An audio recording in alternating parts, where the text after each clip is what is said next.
Keramat Wali Mbah Kholil Bangkalan sudah muncul sejak masih kecil, begini kisahnya. Keramat Wali Mbah Kholil Bangkalan memang sudah tidak diragukan lagi. Sejumlah kejadian di luar nalar itu sudah banyak dikisahkan. Keramat Wali Mbah Kholil Bangkalan tidak hanya terjadi saat usia sepuh saja, namun juga keramat wali itu sudah muncul ketika beliau masih kecil.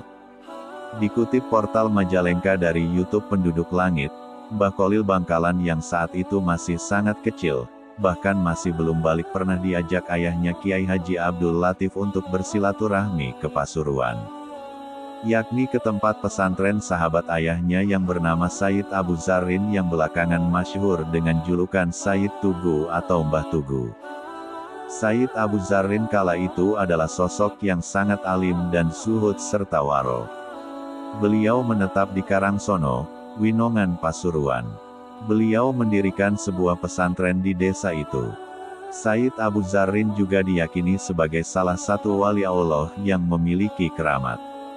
Konon di pesantren beliau bukan para manusia saja yang menuntut ilmu di sana, namun banyak juga para jin yang ngaji di sana.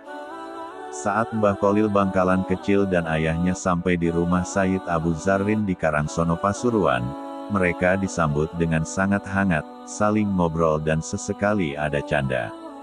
Sedangkan Mbah Kholil Bangkalan kecil seperti layaknya anak yang masih kecil, ia bermain di luar. Namun tiba-tiba Sayyid Abu Zarrin minta izin kepada Kiai Haji Abdul Latif, ayah Mbah Kholil Bangkalan kecil untuk mengajaknya ke dalam rumah sebentar. Maka diajaklah Mbah Kholil Bangkalan yang masih kecil itu ke suatu tempat. Memang Sayyid Abu Zarrin adalah seorang wali, beliau tahu sesuatu yang kasyaf dan mengetahui tentang hal-hal yang tidak diketahui oleh orang biasa. Sayyid Abu Zarrin telah lama melihat bahwa Mbah Kholil Bangkalan kecil adalah sosok yang akan menjadi orang besar dan menjadi wali Allah. Alkisah, saat pertemuan berdua itu, beliau memegang dada Mbah Kholil Bangkalan kecil sambil berdoa yang entah apa yang beliau baca. Setelah itu beliau berkata kepada Mbah Kholil Bangkalan kecil, "Kamu nanti kalau sudah besar main lagi ke sini ya, aku tunggu," kata Sayyid Abu Zarrin. "Inggih," jawab Mbah Kholil Bangkalan. Tapi yang namanya anak kecil, hal itu dianggapnya peristiwa yang tidak ada istimewanya sama sekali, yang dia inginkan hanya bermain dan bermain saja. Karena sudah cukup lama berada di rumah Sayyid Abu Zarrin, akhirnya tibalah waktunya berpamitan. Mbah Kholil Bangkalan kecil dan ayahnya pun pamit pulang, namun mereka tidak langsung pulang, melainkan meneruskan perjalanan silaturahmi ke ulama-ulama lainnya.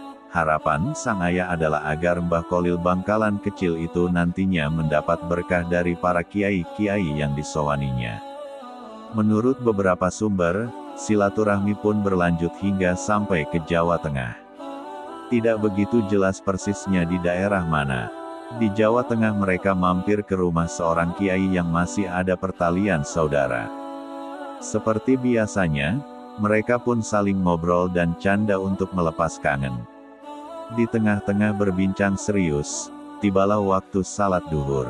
Akhirnya mereka pun melaksanakan sholat berjamaah termasuk Mbah Kholil Bangkalan kecil. Saat itu, yang menjadi imam adalah tuan rumah.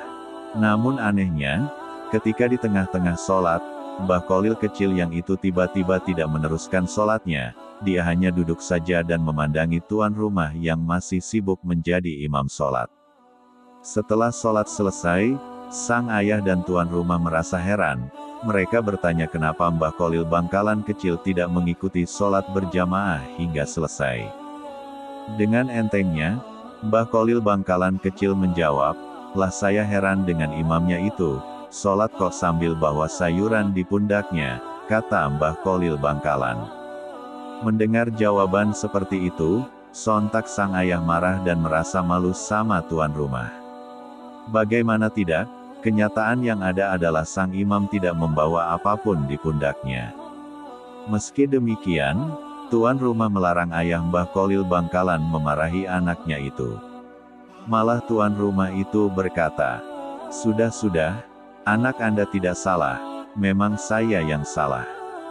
Sholat itu mestinya menghadap Allah, lah kok malah saya ingat dagangan sayur saya, itu namanya sholat yang tidak khusyuk, jawab tuan rumah. Keramat wali Mbah Kholil Bangkalan itu ternyata muncul. Ia yang masih sekecil itu bisa mengetahui sesuatu yang orang lain tidak tahu. Itulah keramat wali beliau dikala masih kecil. Sang ayah pun heran, dia bertanya pada anaknya yang masih lugu itu. "Kholil, siapa yang mengajari kamu hingga kamu bisa seperti itu?" tanya sang ayah. "Bah Yai," kata Mbah Kholil Bangkalan kecil. "Bah Yai yang mana?" desak sang ayah. "Bah Yai yang di Pasuruan yang kemarin kita ke sana," jawab Mbah Kholil Bangkalan. "Oh Kiai Abu Zarrin itu?" tanya sang ayah. "Inggih," jawab Mbah Kholil Bangkalan meyakinkan.